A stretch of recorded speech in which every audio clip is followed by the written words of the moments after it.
Good evening friends and happy new year.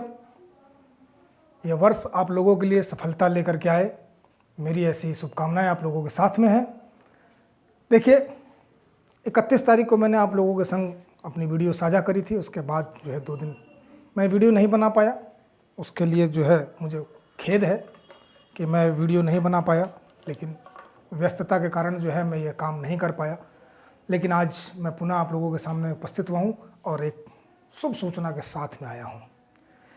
जैसा कि आप लोग इधर बोर्ड पे लगा हुआ देख भी रहे होंगे, आबकारी सिपाही परिवहन आरक्षी, और उसमें उपनिरीक्षक के पद भी हैं। आगे जो है आरओ का मेंस भी होना है। अभी आप लोगों ने 31 दिसंबर को अपना पेपर दिया होगा वीपीडीओ का। तो उस वीपीडीओ के पेपर में जो है जिस प्रकार से जो है आयोग ने पेपर को पूछा, जिस प्रकार की लोगों ने जो है उस पेपर को देखने के बाद अपना रिएक्शन दिया, रिएक्शन कुछ लोगों के अच्छे नहीं थे, क्योंकि वो एक जमे जमाए पैटर्न पे पढ़ाई कर रहे थे और कुछ सामान्य से बुक्स को लेकर के, जैसे वन लाइनर हो गए, तमाम प्रकार की वन लाइनर आप लोगों को मार्केट में घूम रही हैं। कुछ कोचिंग वालों ने भी अपनी कुछ शॉर्ट अपने निकाल करके रखे हुए हैं। तो वही वन लाइनर वाली चीज़ें जो है आप लोग लगातार पढ़ रहे थे और याद कर रहे थे। तो वो फैक्ट आयोग ने पीछे छोड़ दिए हैं, क्योंकि मैंने अपनी पिछली एक वीडियो में जो है आप लोगों से चर्चा भी की थी। शायद आप लोगों ने ध्यान दिया या नहीं दिया, मुझे मालूम तो नहीं है कि आप लोगों ने कितना ध्यान दिया, कि जो अधीनस्थ चयन आयोग के जो अध्यक्ष महोदय हैं श्रीमान मर्तोलिया जी, उनका एक इंटरव्यू मैंने देखा था, किसी चैनल ने उनका इंटरव्यू किया था। तो उस इंटरव्यू में जो है उन्होंने बहुत स्पष्ट शब्दों में बच्चों के लिए गाइडलाइन इंटरव्यू में दी थी कि जो है पुराने पैटर्न पे बच्चे अब तैयारी छोड़ दें। 2024 जो है वो चौंकाने वाला होगा और पेपर जो है जब भी अब बन करके आएगा तो वो ऑथेंटिक बुक्स से निकल करके आएगा। वो ऑथेंटिक बुक्स कौन सी होंगी, तो उन्होंने मोटे मोटे तौर पे बताया भी था कि कुछ गजेटियर टाइप के, यानी जो पुराने ऑथेंटिक राइटर्स हैं उन राइटर्स के बुक्स से क्वेश्चन पूछे जाएंगे। अब ऑथेंटिक राइटर्स के जो है किसी भी एक चीज़ के लिए आप सभी विषयों के लिए, जैसे अपना उत्तराखंड ही हो गया, उसके अलावा जो है जनरल स्टडीज़ के लिए भूगोल, राजव्यवस्था, अर्थव्यवस्था, विज्ञान, इतिहास, और जो है उनके लिए बहुत ऑथेंटिक बुक्स होती हैं और ऑथेंटिक बुक्स से भी पार्ट्स निकाले जाते हैं। लेकिन वन लाइनर आपको छोड़ना होगा। उन्होंने ऐसा खुद कह दिया था कि आपको डीपली अंदर स्टडी करनी होगी, एनसीईआरटी पढ़ें आप, इस तरह की बातें उन्होंने कही थी। और तो जैसा आप लोगों ने पेपर देखा, पेपर और साथ साथ उन्होंने ये भी कह दिया था कि जो है उसमें कुमाऊनी और गढ़वाली जो हमारी भाषा है, उस भाषा से रिलेटेड प्रश्न भी पूछे जाएंगे। तो लगभग जो उन्होंने कहा था वो ठीक हूबहू 31 दिसंबर का जो आप लोगों को वीपीडीओ का पेपर था, उस वीपीडीओ के पेपर में उन्होंने बड़े इत्मीनान से उस सारी चीज़ों को परोस करके रख दिया। कुछ लोगों के होश फाख्ता भी हो गए। पेपर देख करके जो है पहले तो आधे घंटे तक लोगों को समझ में भी नहीं आया। मैंने कई लोगों से वार्ता करी, बहुत लोगों का मेरे पास कॉल आया कि सर पेपर ऐसा था। आधे घंटे तो हम पढ़ते रह गए कि आखिर शुरू कहाँ से करें। लेकिन जिन लोगों ने डीप स्टडी कर रखी थी, यानी थ्रू किताबें पढ़ रखी हैं, तो किताबें पढ़ रखी तो उनको ज़्यादा दिक्कत नहीं है, कुछ ना कुछ चीज़ें याद आती रहती। देखिए किताबें आपको पढ़नी पड़ेंगी और अच्छी किताबें भी ही आपको पढ़नी पड़ेंगी। अब अच्छी का कोई पैमाना तो नहीं है। मैंने कई चैनल वालों को देखा भी है, कई चैनल जो है आप लोगों के जो देहरादून वगैरह के इर्द गिर्द उत्तराखंड से या उत्तराखंड के बाहर भी कई लोग हैं जो कि उत्तराखंड के लिए वीडियो बनाते हैं। तो उसमें वो फलां कहते हैं कि जो है वो लूसेंट की किताब पढ़ लो, वो जो है उत्तराखंड के लिए फलां वाली किताब पढ़ लो। मैं किसी किताब का नाम नहीं लेता जल्दी से। मैं फिर भी अगर प्रेस्क्राइब करने वाली बात है कि आपको किताब कौन सी पढ़नी चाहिए, तो मेरा ये मानना है कि आप ऑथेंटिक किताबें पढ़ें जिसके स्रोत ऑथेंटिक हों। जैसे उत्तराखंड में मुझे सबसे ऑथेंटिक बुक दिखाई देती है जो विंसर पब्लिकेशन की आती है। मैं पब्लिकेशन का प्रचार नहीं करता, हालांकि फिर भी अब अच्छी को अच्छा बोलना पड़ेगा, क्योंकि सूरज को कोई दाग नहीं लगा सकता, सूरज तो सूरज ही है। तो विंसर पब्लिकेशन की सारी किताबों को तो नहीं कहूँगा, उनका एक ईयरली भी आता है, ईयर बुक आती है। इसके अलावा जो है एक राइटर जो है बलोदी साहब, ये राजेंद्र प्रसाद बलोदी, ये बुक है। मेरे पास तो पुराना मॉडल पड़ा हुआ है, अब तो नई भी आनी नई आ रही होगी। पहले ये करीबन 300 रुपये की पुस्तक हुआ करती थी, आज हो सकता है कि वो 400-500 की भी हो। ये अपने आप में एक समग्र है उत्तराखंड के लिए समग्र, इसमें लिखा ही है समग्र ज्ञान कोश। तो बाकायदा जो है इन्होंने जो इसके अंदर लिखा है उस लिखे हुए के ऑथेंटिक स्रोत के बारे में बताया भी है कि आप ये चीज़ जो है का स्रोत कहाँ से लिया गया है। इन्होंने गजेटियर को पढ़ा है।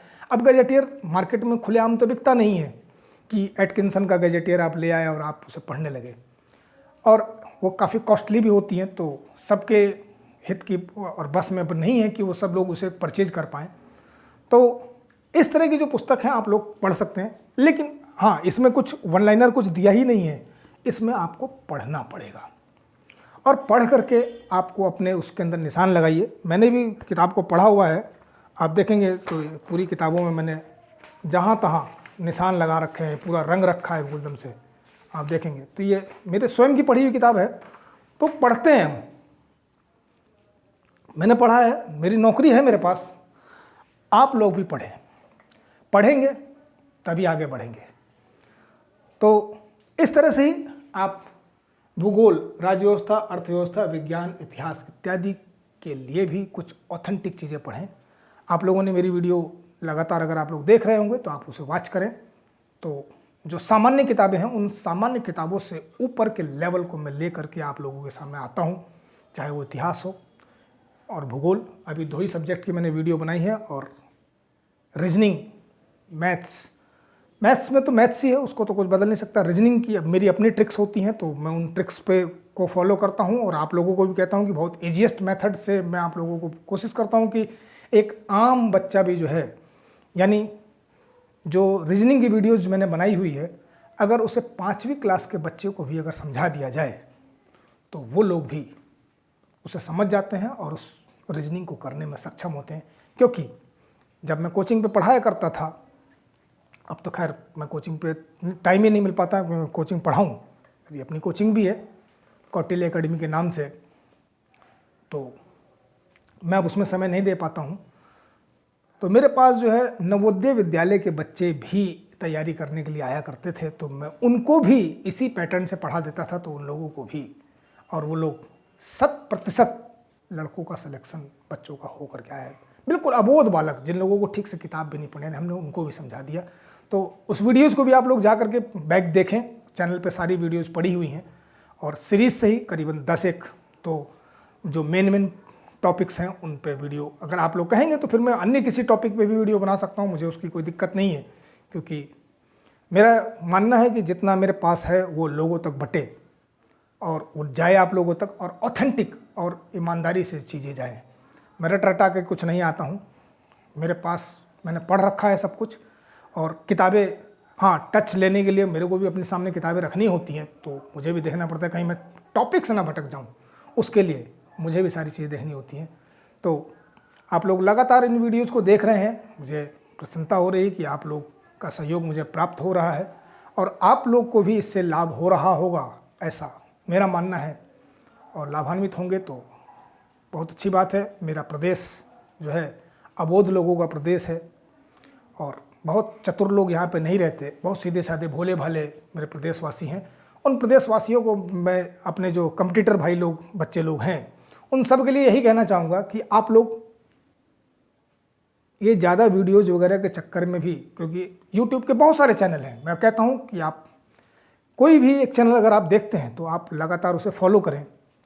अगर आपको मेरा चैनल अच्छा लगता हो तो मेरे चैनल को फॉलो करें। देखिए, कोई भी चैनल, कोई भी टीचर आपको नहीं पढ़ा सकता, आप सभी लोग पढ़े लिखे हैं, आपको पढ़ा ही नहीं सकता। मैं पढ़ाता नहीं हूँ, मैं टीचर भी नहीं हूँ, मैं खुद कहता हूँ मैं टीचर नहीं हूँ, हालांकि मैं बीएड हूँ, लेकिन मैं टीचर नहीं हूँ। और आप लोग भी ज़्यादातर लोग बीए, एमए और बीएड किए हुए लोग हैं, तो आप जैसे मास्टरों को पढ़ा पाने के लिए मैं सक्षम तो नहीं हूँ, बट आप लोगों से मेरे पास अगर कुछ फालतू अगर होगा तो वो मेरा एक्सपीरियंस है, क्योंकि मैंने भी आप लोगों की तरह ही जी तोड़ मेहनत करी हुई है।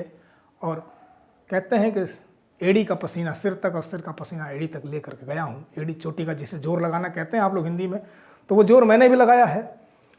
तो मैं चाहूँगा कि मेरा स्टूडेंट भी जो है उसी प्रकार का एड़ी चोटी का जोर लगाए। आयोग से खुशखबरी जो आई थी वो मैं आप लोगों को कह देना चाहता हूँ कि मैंने समाचार पत्रों के माध्यम से ही वो जानकारी मुझे प्राप्त हुई है कि आयोग जो है फिजिकल जो है इनका आबकारी सिपाही परिवहन आरक्षी और उपनिरीक्षक वाला जो वो है वो जनवरी में ले लेगा और फरवरी में पेपर कराएगा। मे भी मैंने जो पढ़ा था, जो मुझे याद आ रहा है, 25 फरवरी को पेपर की डेट उन्होंने दी है। हालांकि अभी नोटिफिकेशन उसका उन्होंने नहीं किया है, लेकिन समाचार पत्र के माध्यम से ज्ञात हुआ है, तो समाचार पत्र भी गलत तो नहीं ही बताएंगे। तो मुझे उम्मीद है कि 25 फरवरी अब आप लोग बस एक अच्छा सा समय है और इसका आप लोग सदुपयोग करें। फालतू की चीज़ों को हटा करके किताबें पढ़ें। किताबें कैसे पढ़ी जाती हैं वो मैं आप लोगों को बता सकता हूँ, यदि आप पूछेंगे तो। नहीं तो बिना पूछे मैं भी किसी को कुछ नहीं बताता। मैंने देखा है आप लोग कमेंट्स बहुत कम करते हैं, तो कमेंट तो कम से कम किया करिए। और जो लोग नए हैं इस चैनल को सुन रहे हैं, चैनल को सब्सक्राइब भी कर लो भाई। लाइक करो ना करो, लाइक करोगे तो और अच्छी बात है, मेरा भी अप्रिसिएशन होता रहता है। और आप लोगों के लिए अच्छी ईमानदारी से प्रयास करता हूं कि आप लोगों के पास सारी चीज़ें निकल करके आएँ। और आप लोग जो हैं, आप लोग भी ईमानदारी से प्रयास करें। देखिए, कोई भी कोचिंग सेंटर और कोई भी चैनल आपको तैयारी करना नहीं बताता। वो कहता है कि ये कंटेंट है, आप कंटेंट को झेलो। मैं कहता हूँ कंटेंट को मत झेलो। आप किसी टॉपिक को या किसी विषय को कैसे पढ़ा जाता है मैं वो बताता हूँ आपको। कंपटीशन की जो लोग शुरुआत करते हैं, शुरुआत करते समय भी कैसे शुरुआत की जाती है मैं वो बताता हूँ। यही मेरे अंदर आप लोगों से फालतू है, या अन्य कोचिंग और अन्य वीडियोज जो लोग बनाते हैं, जो चैनल वाले, उनसे यही मेरा कुछ अलग है। कंटेंट वो लोग भी देते हैं, मैं कंटेंट देता हूँ, लेकिन एक सामान्य किताब से ऊपर का कंटेंट देता हूँ कि उस कंटेंट को अगर आप पढ़ें तो और उसकी डिटेल्ड स्टडी करें। देखिए, एक वीडियो में सारा कंटेंट तो नहीं लाया जा सकता, लेकिन उसी तरह से अगर आप डिटेल्ड स्टडी करें तो मेरा मानना है कि जो है ये समूह ग वगैरह का एग्ज़ाम तो फिर आप लोगों के लिए चुटकी भर का खेल रहेगा। समूह ख यानी आप लोक सेवा आयोग का जो PCS वगैरह का जो एग्ज़ाम होता है वो भी ईजिली, और मैं तो कहूँगा समूह क भी आप लोग उससे डिफीट कर सकते हैं। आप लोग पढ़ें, थ्योरी पढ़ें, नॉट अ कंटेंट। ठीक है कि संसार का सबसे ऊंचा ज्वालामुखी जो है वो कोटोपैक्सी होता है, तो कोटोपैक्सी आपने याद कर लिया, बट कोटोपैक्सी के इर्द गिर्द भी जा कर के चीज़ों को पढ़ें। ज्वालामुखी होता क्या है, कैसा होता है, ये भी जानकारी आप लोगों को होनी चाहिए, तब चीज़ें समझ में आती हैं। और टॉपिक वाइज ही पढ़ें, ये नहीं कि सबसे ऊंचा ज्वालामुखी होता है, सबसे लंबी नदी ये होती है।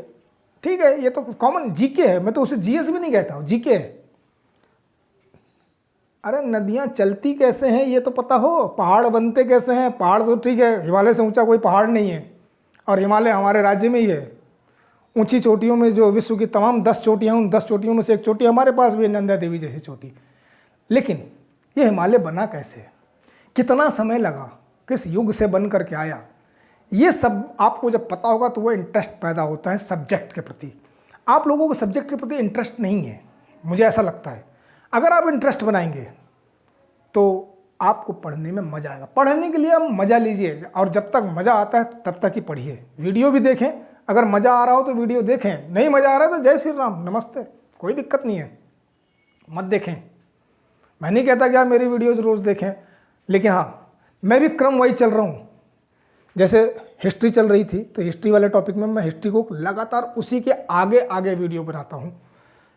ज्योग्राफी भी उसी के आगे आगे क्रम वाइज ही, जिससे कि आपको चीज़ें समझ में आए। फर्स्ट डे मैंने आप लोगों को जब ज्योग्राफी या हिस्ट्री शुरू करी थी तो मैंने पूरा करिकुलम बताया था कि जिससे कि आपके दिमाग में छपा रहेगा यार इससे पीछे ये वाला हुआ था और इससे आगे अब ये वाला होना है।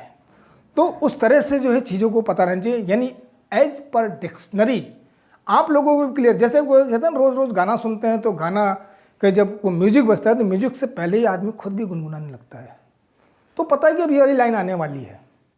ऐसे ही सब्जेक्ट आपके पास होना चाहिए कि अब ये वाली लाइन आने वाली है, अब यही चीज़ होना है। नेक्स्ट, पीछे कुछ छूट भी गया तो ठीक है, छूट गया तो कोई बात नहीं, कवर कर लेंगे, लेकिन जहाँ से आप पढ़े मज़ा वहीं से आना चाहिए। तो उस मज़े के लिए आप लोग मज़ा लीजिए। Wish you all the best. मैं आज वीडियो बहुत किसी टॉपिक पे तो मैंने वीडियो नहीं बनाया, लेकिन आप लोगों से मैं मुखातिब होना चाहता था, बातचीत करना चाहता था। तो आज मुझे बड़ा अच्छा फील हो रहा है कि मैं आप लोगों से बातचीत कर पा रहा हूँ, और आप लोग भी जो है कम से कम अप्रिशिएट तो करें आप लोग। तो wish you all the best again, happy new year. और ये 9 वर्ष आप सभी लोगों के लिए बड़ी से बड़ी सफलताएं लेकर के आए। आपका जो मनोकामना है मनोकामना पूर्ण हो। एक नौकरी जो चाहिए आपको वो आपको मिल जाए। बिल्कुल मैं चाहता हूं कि आप लोगों को लगे, और अगर आप इसी तरीके से तैयारी करते रहेंगे तो मैं दावा करता हूं कि आप लोग अवश्य सफल होंगे। बस थोड़ा समय अपने आप को दीजिए। आप लोग मुझे मत दीजिए, आप लोग अपने लिए ईमानदार होइए। मेरे लिए ईमानदार रहें ना रहें, आप लोग अपने लिए ईमानदार होइए। रोज़ थॉरोली चीज़ों को पढ़ें, थोड़ा थोड़ा सारी चीज़ पढ़ें। जिस चीज़ में कठिनाई होती हो आप लोग मुझे मैसेज करके भेजिए। मेरा फ़ोन नंबर अगर आप लोगों को नहीं पता तो मैं एक बार बोर्ड पे लिख भी देता हूँ कि उस नंबर पे जो है आप लोग मुझे कॉल भी कर सकते हैं। 9412025388। ये मेरा व्हाट्सअप नंबर है, आप लोग उस पर मैसेज कर सकते हैं, और मैसेज करके आप लोग जो भी जानकारी लेना चाहें वो आप मेरे से ले सकते हैं। जितना मेरे को पता होगा पूरी ईमानदारी के साथ आप लोगों के साथ शेयर करूंगा। Okay, all the best. और तो रात हो चली है, गुड नाइट, टेक केयर।